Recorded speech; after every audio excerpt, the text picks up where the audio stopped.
It has been another attritional day at the Arun Jaitley Stadium because a total of only 7 wickets fell. India notched up 518 for 5, declared with Yashasvi JAISWAL pie in the face moment, because we had all said 55%, 30% that we will see Yashasvi JAISWAL break records. But the talking point that will dominate our discussion: who was at fault, Shubman Gill or Yashasvi JAISWAL, because he was run out for 175. But Gill notched up his 10th century, 5th this year, and he's already equaled Virat Kohli for a very specific record. West Indies in response tried, they had a good partnership, but losing 3 wickets towards the fag end, 140 for 4, still trailing by 378 runs. The pitch is not breaking up as it should be. I think another pie in the face moment, we may not see a 3-day test match. I don't see this pitch break so badly that West Indies will lose 16 wickets in one day. Yeah, it does appear to be that, because look at how Shai Hope, he's one of the experienced campaigners for the West Indies, and he's looked at some sort of comfort. I would say you needed a very good delivery in the first test match as well. Kuldeep, spun that web around him. It was almost like the ball went around the world and then clattered the stumps. It turned that much. So you'll perhaps need another good delivery to get rid of Shai Hope. But otherwise, batting conditions have prevailed. And for that reason, I don't also think that you're taking 16 wickets inside 90 overs tomorrow. So yeah, unlike the first test match, we may have to come back on Monday and cover this one as well. And Tej Narayan tried to bat like his dad. Looked good. Application was there, but he fell for 34. But another brilliant fielding moment, which even got Sunil Gavaskar excited. He's got it. Sai Sudarshan. Catch of the series, I would say. What a shot by John Campbell. But Sai Sudarshan taking the catch. Jadeja dominating with 3 wickets. Kuldeep with 1. I actually feared for him, because given the height at which it hit him, it just stuck and it would have done him some sort of damage for sure. It was a very awkward height, and your reaction time I was seeing was 0.12 seconds. So 0.12, you don't even realize what happens in 0.12 seconds. And the ball just stuck onto him. It took his finger also on the way, and the guy was in visible pain after that. I just hope we get to hear something positive from the Indian camp with regards to him, because that looked like a full-blown injury to me. Yes, India got a wicket, but it looked like a player got injured in the process. Yeah. So firstly, speak for yourself, Siddharth. Egg on the face only for you and Shane. I only said 20%. You said 30%, yeah. No, between 20 to 30. 30, okay. 20, anywhere between. And there was a reason I said it. Yeah. Because there are more chances of you not making it than it is.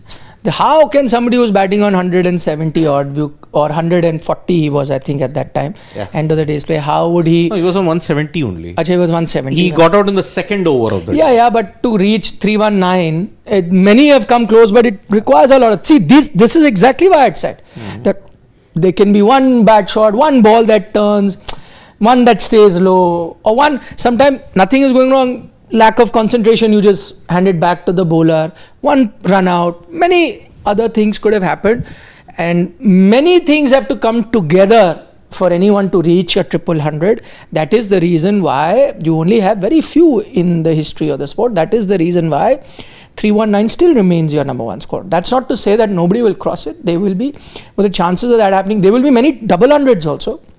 Virat's got double hundreds, but 7. could not reach that 300 run mark, and there's a reason behind it. Many others have gotten double hundreds but could not. So again, it'll be a rare chance. That's who knows. Yashasvi JAISWAL, the way he's batting, he could be that guy who goes on to get that. But again, you can get very close and yet not make that 300. That is why I was warning my younger colleagues that don't get overexcited, don't be too bullish. There are more chance of him not making 300 than his chance of making. But what I wasn't here yesterday, but what I did like about Yashasvi, again, he is making it happen. This is where somebody like a KL Rahul or a Gill and some other people as well in the batting lineup can look at a Yashasvi. When he's scoring hundreds, he's making them big. Unlike any other batters around, this has been for KL Rahul. In fact, Shane's I'm happy Shane's not here because this is a stat that I came across. KL Rahul, and for somebody who's done 10 test hundreds, I think he's got the least 100 big daddy 100 scores plus. Yeah, so and that means in that category he has the lowest average as a result, because he's not gotten those big hundreds. For somebody as young as Yashasvi to be doing that, that too at a time where in global cricket, I would say, in global test cricket, the art of scoring big is somewhere forgotten. You saw in England though, those were pitches that I was just demanded- going to say, we've just had an England series. That was an aberration, I would say, but otherwise, see again, 700 plus kind runs of- for a Shubman kind of flat wickets you got there, or you saw some big totals when you played on the roads in Pakistan, but to save some face there in Rawalpindi, they again gave those turners, and all those big scores were gone then. But otherwise, the art of scoring big, I think, is somewhere diminishing. But at the same time, you got somebody like a Yashasvi who's like that torchbearer of old school cricket, where just getting 100 isn't good enough. You were always told double it up once you get to 100, go for the double 100. I like the fact that he time and again, you will still see very few scores of him just around the 100 mark. You will see a lot more 150 plus. He already has that record, I think, fact, the most yeah. at this age at 24. Look at the list of hundreds, only 2 are less than 150. Yeah, he already has that at this Yeah. age, most 150s 150 or plus something. scores. Yeah. Imagine, and those two came on those flat decks in England, 101 and 127. I think even in hundreds, he's tied with Sachin, if I'm not mistaken, at this age. But remember, Sachin had a head start, started at 16. Yeah. But in 150, though, he's definitely ahead He's of Sachin as definitely, well. yeah. I mean, he could have capitalized on it, but social media and every other fan, they are wondering who was at fault for that run out. Because see, what happened was the sequence of events. Okay, he hit it to wide mid off. Okay, Tej Narayan Chandrapal picks up the ball. Yashasvi Jaiswal has already run halfway down the pitch. Okay, the front on camera will not give you what happened because they immediately cut to the fielder, but the side camera, Shubman Gill is clearly put out his hand. No, don't take the run. But he's already charged halfway. Tej Narayan Chandrapal flings the ball to the keeper, Chevlin Imlach, and Imlach whips the bails off. But this is not the first time it has happened with Yashasvi Jaiswal. The incident that I'm talking about prior to this was Boxing Day Melbourne Test match. On 82, he hits Scott Boland to mid-on. He charges for the run, but Kohli is busy watching the ball, or he signaled no. But he's rushed and he's out for 82. The test match changes dramatically from that point on. So, gents, when you saw that incident, I've done the video also on Sports Today explaining the angles and all that. You let us know who you think. Primarily, if I have to look at it, I think both are at fault equally. Both are at fault. Because if the striker has hit the ball to mid-off, mid-on, that is in his peripheral vision, okay, you have to trust his call. Gill was busy ball watching. But to Gill's credit, immediately when he had hit the ball, he signaled, no, don't take the run, immediately.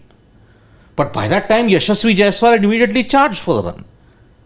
So, both, when we say now, how much is the equity split, 50-50 among partners, both in this case are equally to blame. Because Gill shouldn't have been ball watching. He should have taken the run, trust the striker. Exactly why I So say, then how is Yashasvi at fault then? Exactly. But Gill immediately said, no, he had already hit it so well. See, if again, then it's for the batter to judge, not the batter at the non-striker end. The one who's facing the ball, and especially as you rightly said, again, if it's hit in the wing, it was only wide mid-off, then it has to be the batter's call. Simple as that. You trust the batter on the other end and you just go for it. If the batter, yes, then the onus falls on the one who made contact with the ball, that okay, whether he's hit it well or not, then you're trusting his gut, then you're trusting his instinct, and you go for the run if it's hit in the wing. And even if Shubman Gill is putting out his arm, but then if he's he has to be ball watching as well to be putting out his arm as well, which I believe was the case. So you go with what is it that Yashasvi would have said, and you should have gone for the run. It is there in those in that folder shown, the Yashasvi Jaiswal run out. No, it doesn't matter. He's done a separate video. Separate. We So don't if you have want to to video corroboration of the proof. So see, that is separate. We are discussing the it. doubt is, see, if Shubman Gill was only ball watching, then I would have said it is entirely Shubman Gill's fault. You have no trust in the striker. See, we have had 3 grey areas, right? Virat Kohli, Yashasvi Jaiswal, Melbourne. Rishabh Pant, Virat Kohli in Pune against New Zealand. You remember that Pune run out? And now this. in this case, Yashasvi Jaiswal was not wrong in setting off for the run because he's a striker. He's got that peripheral vision there. I will go for it.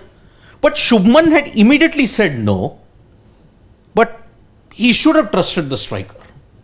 But what do you guys think? I mean, my perspective is this. He's had his say. I think that it is Shubman's fault in this one because, again, just basic rule, you're not supposed to be ball watching. You are a non-striker. The ball has gone ahead. It is the batter's call. He says yes. You trust your partner. You go for it. And if Shubman has, now you see, it is a good piece of fielding. And the throw is good, but you must remember that Yashasvi has almost come 80% of the distance and he's trying to go back 80% of that distance. So he's running more than the length of the crease, and there is also time in him turning around, which also takes time. Had Shubman had a typical start that you need, where you've already covered 10-20% of the pitch and the remaining 80% is remaining, if he had just run straight listening to his partner, he would have made it, Yashasvi would have made it, end of the matter. The fact that he was looking at the ball and saying no, but at that time, remember, the batter has judged it, he knows it's a run and he's come forward. So clearly, I mean, in this case, and I'm not looking at it as who's the non-striker and who's the batter, anybody, if it was X and Y playing, X was the non-striker, Y was batting, X's fault because he should have been doing that. So, I mean, that's exactly, but having said that, I'm just looking at it from Yashasvi's point of view. Maybe if I was Yashasvi, I wouldn't have taken that chance. As a batter, that's another thing, because you're chasing your 200, there's not, any issue of timing, the test match is not getting over, time is not of the essence, you're batting first, you have the luxury of time, you can refuse a single here or there's no pressure of either overs or time or any such thing. The luxury is there, you could have been a little bit more circumspect and done that. That is the only thing. But otherwise, once he says yes, this wasn't a single, bang to be taken. It wasn't that. The situation didn't demand a change of strike. The situation didn't demand for that single to be taken. You had plenty of time. You were in the groove. So was the batter at the other end. Things are looking very pretty. And it's not like, you're standing in your 190s and you're closing in on landmark. And I understand you have those butterflies and you want to take every half a chance that's out there. You're still about 20-25 runs away from that landmark. And was a single really there per se? No, but you give it to the batter, as we started out by saying, you give it to the batter if it's hit in the V, because the moment the ball crosses the non-striker, again he's lost sight and it takes time, it takes a split second for you to then be looking at the ball and then putting out the arm, and that's the difference. We talked about 0.12 seconds, the ball travelled and you were able to take that catch in Sai Sudarshan's case. So this is how fine the margins are, and if you hadn't spent that time looking back or whatever it is, Yashasvi also had to turn back. He had to decelerate, turn back, accelerate again. So it could have been a risky single, but had you also gotten that early start that we see most batters or non-strikers take in these days, I think having trusted your partner, you would have made your ground. We'll move on from this, but Yashasvi just said something about his run out. He said it's just part of the game, so it's fine. There is always a thought that what I can achieve and what can be my goal and my team's goal. I just try and be in the game and make sure if I'm in, I should take it long. I was trying to get in, so there was a bit of movement, but when I was there in the middle, I was thinking that maybe I'll bat for 1 hour and then it'll be easy for me to score. So he's not made much of it, and again, as I said, in the larger scheme of things, does not make any difference to the game because India is sitting in a commanding position. That takes me to the next point, and Siddharth started by pointing out that definitely not finishing in 3 days, and it does seem like that there is no chance. And I'll give you my bigger reason why I think is not finishing in 3 days, because it's not just that India cannot dismiss West Indies twice in 1 day. They can. 15 wickets in 1 day is quite possible. They need to take 5 now and another 10 in 1 day. And remember, pitch will deteriorate as it goes along. But the reason I'm saying it's not finishing in 3 days, because I don't think India is going to give a follow-on. Because remember, they've already bowled about close to 40 overs that India has already bowled. For you to get just going by another 4 wicket, even if you do really well, you need another 20 overs minimum. I'm looking at that's about 60 overs done. Would India want to come out and then look to bowl another 60, 70 overs to dismiss the opposition? I don't think so. The bowlers might require a bit of rest. That could be the thought process. If India do give them a follow-on, that's another matter. But I think by the time you've bowled close to 60 overs, I don't know, in which case each of your bowler has bowled 14, 15 overs. Will they come out and be ready to bowl another 14, 15? And it's not necessary the second innings they'll just fall like 9 pins. They could probably go on to bat a little bit more. Who knows? I don't know. They could get dismissed early and may not. So you have to think of that. And nowadays, if you see, for the last many years, it's just gone out of trend of giving a follow-on. And teams are saying that, why do I really need to give a follow-on? I need to win a match. I have enough time to do that. So again, it's not that they would want to score more runs. They have enough runs. But I think the important point becomes that you want to rest the bowler. So you say, okay, let's session and a half, 2 sessions, we're going to just pile on 150, 200 runs, just for the sake of allowing your bowlers to rest and they come back.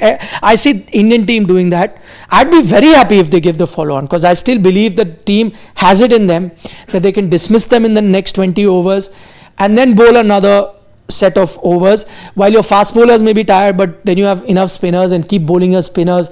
And we know that Jadeja, Washi, Kuldeep can roll their arm over for a very long time, and so you can go for it. But that's what I would like India to give a follow-on if they dismiss them in another 20 odd overs. But as I see it, I'd be very surprised if they do eventually give a follow-on. I don't know what you think. Also, I think it's just not trendy anymore.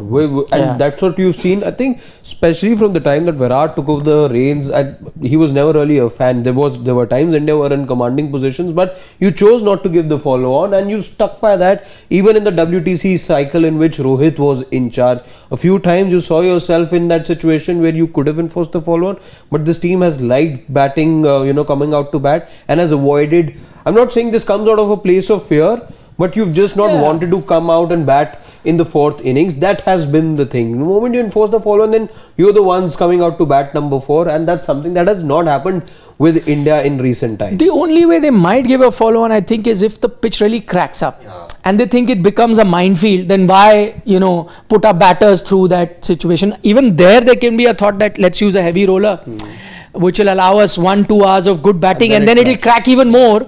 So let's use the heavy roller to make it even worse for them. No, why I'm doubting that is because, remember, it was just last week when we were sat here, we were watching the TV, and it was end of day play, and that overnight declaration came. But what did we see that time? We saw, and this was when Jurel and Washi, I think, were at the crease. And you saw that immediately after it was end of day's play, you saw Mokel, you saw Gambhir, you saw Tenduskar and Gill all walk out immediately after it was stumps, because you got that sense that the pitch is starting to crack up and you may not essentially... No, there was a lot of dust today, I saw. Some deliveries. But today we've not seen anything like that. No, I saw today.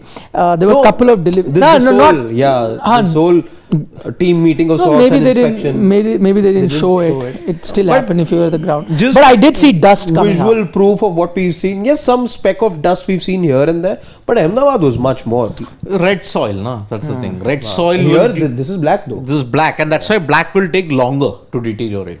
Also, the weather is good in Delhi, so it won't crack up that. Had it been really hot, it would have baked. It would have started cracking It's not that hot also. So that is why it will take longer for the deterioration to happen. I think technically when you look at it, if India can dismiss the West Indies in the first session, bat 2 sessions and then give an overnight declaration and then go all out on day 4. Or that last 1 hour. Yeah. Because that you do 1 hour, then again gets you a rest. Then your bowlers again come back fresh. But I don't know for day 4 to finish it off. If this was down to the weather, if this was down to exciting cricket, if this was down to any other factor, but kudos to Delhiites for turning up today. Yesterday we didn't see a lot of crowd. Today was happy. Yeah, people turned up, and you'd like to see filled stands, and Ahmedabad was an eyesore, to be very honest. Maybe it's the spirit of test cricket that Delhiites are living by right now, or whatever it is.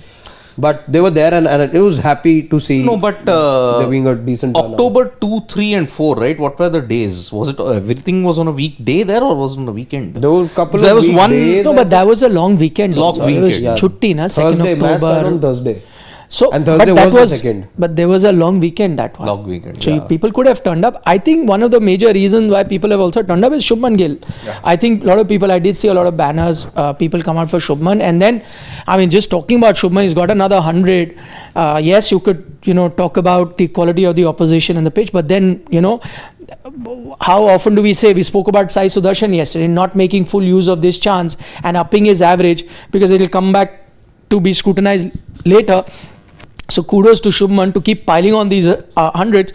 And I was just trying to think, it'll be a great comparison to do what his batting average in test was prior to being captain and then what his batting average is now since he's become captain, because he's at outstanding test match knocks. 7th match ongoing. Yeah, but I'm just still. We can so check it out.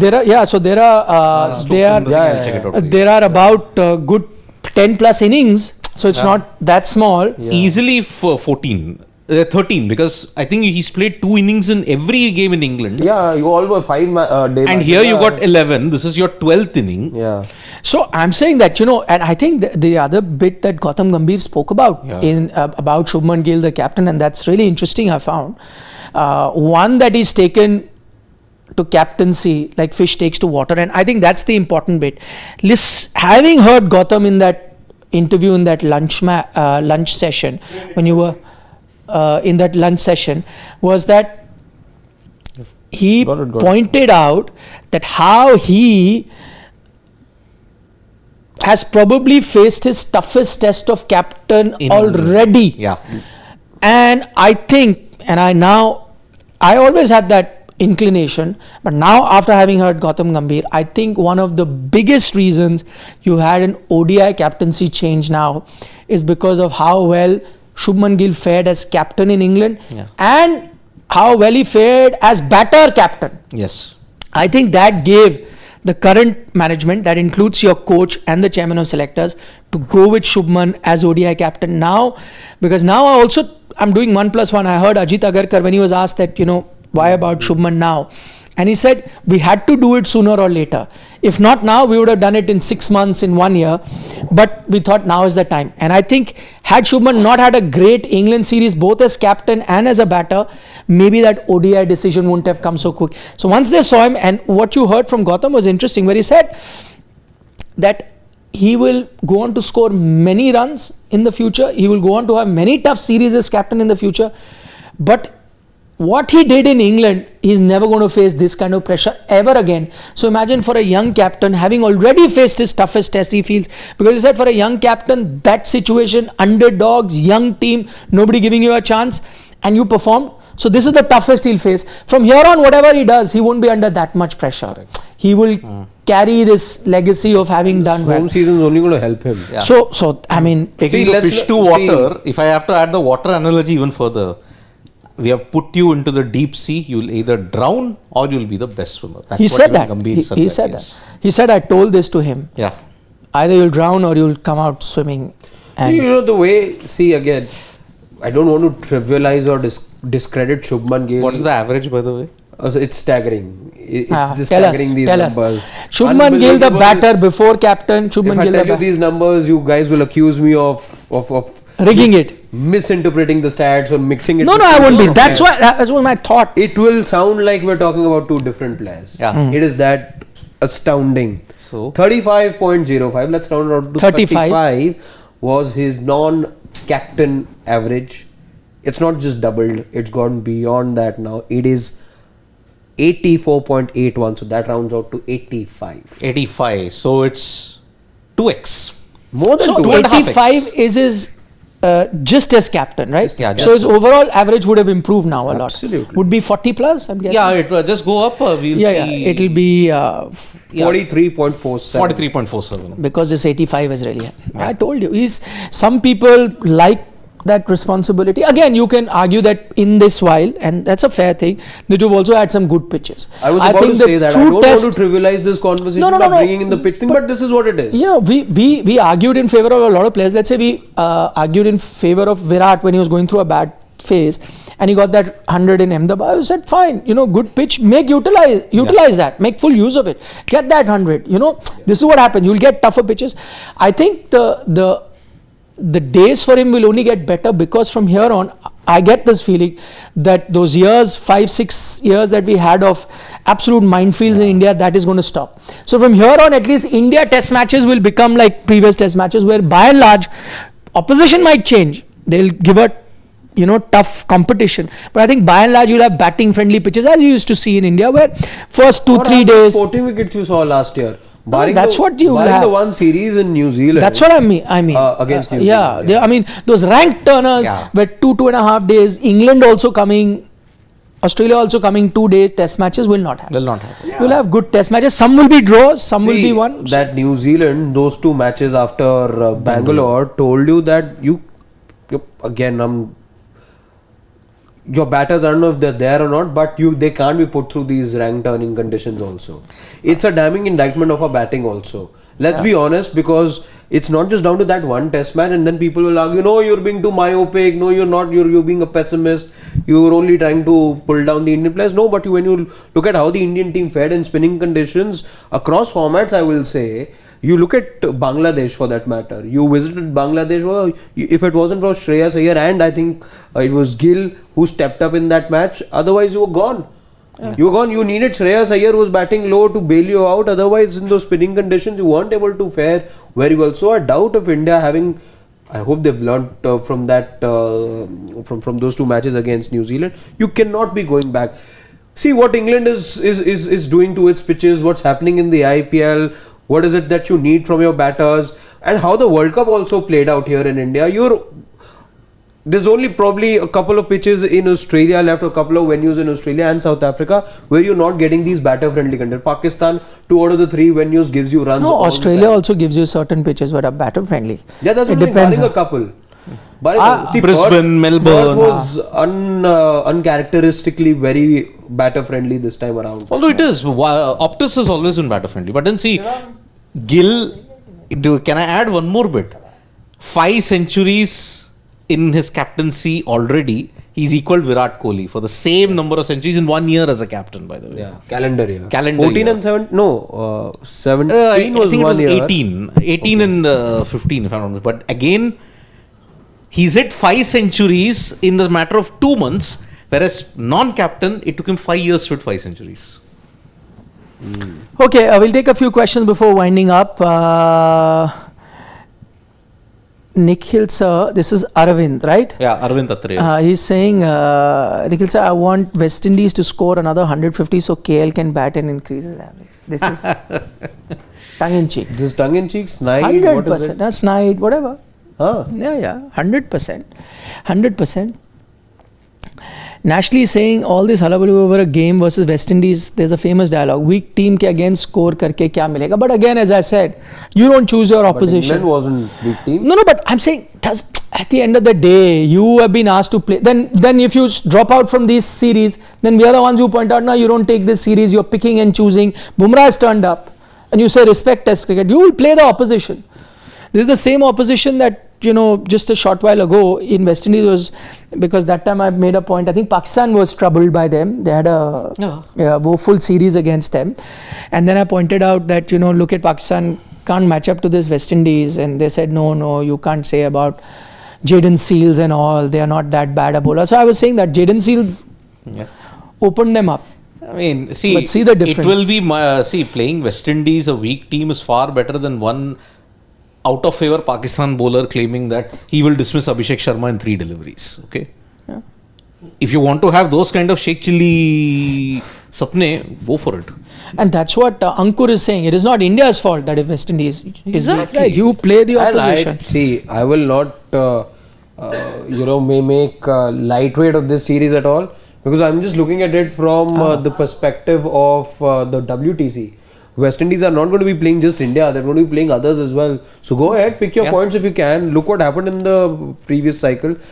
While they were 27 all out, but they also gave us that epic in Brisbane as well. Yeah, and Multan, where you beat Pakistan after 34 years. Okay, last couple of comments. Arvind is also saying it's a Stark, Hazelwood playing in ODIs. Will Virat, Rohit struggle against them, especially in Perth? I think Virat and Rohit are good enough players to have scored against, and they have scored against them. Perth may be a issue, but I think they know how to manage that. So I'm actually looking forward to a good series for the two of them. I mean, the last time in Perth, they hit 171. Rohit hit 171, if I'm not mistaken. Okay, Vijay was asking, are we covering the Australia series? Of course we are. Not from there, but from here. No, I think I'm just answering. Correct. Final question, Vijay Lakshmi also is asking you, Siddharth, why Bumrah played this match? Had Prasidh played instead, he would have improved and be better for important matches. I mean, yeah. Though I must say, I agree with Vijay. I'd said that. Same, I mean. I was looking forward to having Bumrah. What are you going to use him for this test See, how match? many overs did... See, I'll tell you. How will you give game time to Prasidh? He's sitting out in Champions Trophy. I have a very clear idea Asia about Cup. this, and I think I gained clarity in my thought after we saw how Bumrah was utilized in England. And that is that, see, you can only have him in the short series and play the entirety of it in Indian conditions, because away from home, I'm not a big fan of Bumrah playing 2, resting 3 or something like that. But that is going to happen, Harshit. No, whether he plays West Indies here or not. You will have to stop this. Because be that is the problem, that for 2 matches away from home, you will never play the same 11 then. And this is where you will not be able to give confidence to the others. Well, at least have a clear-cut policy. So that's what I'm trying to say here. If he plays 2 test matches here or does not, in no way helps you, can he play? Do you understand? So let's say if I was saying that, we rest him for another match or play him for another match, that will in some way allow us him to play more test matches abroad. If the thing was like that, let's say if it was a year-long calendar and those many matches can be played, then I would use him, I can use him only for this much, so let's use him here, there. It doesn't work like that. With Bumrah, it is, the workload is at a continuous stretch, it can't be more. So you can make him sit anytime you want, it will not help you get Bumrah to play 5 consecutive test matches in a series. He needs breaks in the middle. So I'm saying here what are you going to achieve? You're not achieving anything. How many overs has he bowled, by the way? If and on a pitch like this, fully fit Bumrah wants to be committed to test cricket, you can't strip him off. I don't want to strip him. I'm saying, but I'm just saying, if you want to have a very good bowling unit, especially in overseas conditions, then I don't think it does more good to your bowling unit, and it doesn't give you that identity either. When for 2 matches you don't have the same bowling 11, and somebody like a Prasidh, he doesn't know which match he's playing. Correct, but then you have to look beyond Bumrah. Bumrah cannot be in big series. I'm up for that. In big away that's series. A different debate. We can have it, but I'm just sticking to this West Indies. See, now you're not going to achieve anything. You got only 3 more short series of 2-2 tests. South Africa, Sri Lanka and New Zealand. Yeah. That's it. Then you are having a fighter series with Australia at home. There maybe you can afford to rest him. I think his rest will come only in a long 5-test series. It won't happen in a 2 or a 3-test series. In India, not playing 3-test series, by the way. Okay, last comment, and this is Ashish Chandelier saying, Nikhil sir, was BKC and Geo Park booked yesterday, or Rohit really wanted to practice in crowded atmosphere? Rohit is a smart cricketer, and this is tongue-in-cheek. I know it is tongue-in-cheek. I know what you're trying to say. We have no knowledge about whether Geo Park and thing was booked or not. But I think it was also done there because I think Abhishek Nair is there, and he wanted to train with him, and so they wanted to train there. They could still have gone to Geo Park. Yeah, correct. But maybe he's organized the net there. Sometimes pitches, because I know of a lot of cricketers, they play where the pitch is available, at what time is it available. Sometimes if there is a group session happening for a lot of people, you don't want to play there. You just want it alone for him. Could have played, I don't know. So again, for something that I don't know what was happening, there are private events also that happen there. Yes. Over weekend there's something happening, then they take the ground for a very long time. Yes. Stages are being set. We don't know. Na? But in a week, so many public appearances happening, I expect our viewers to be smart about this.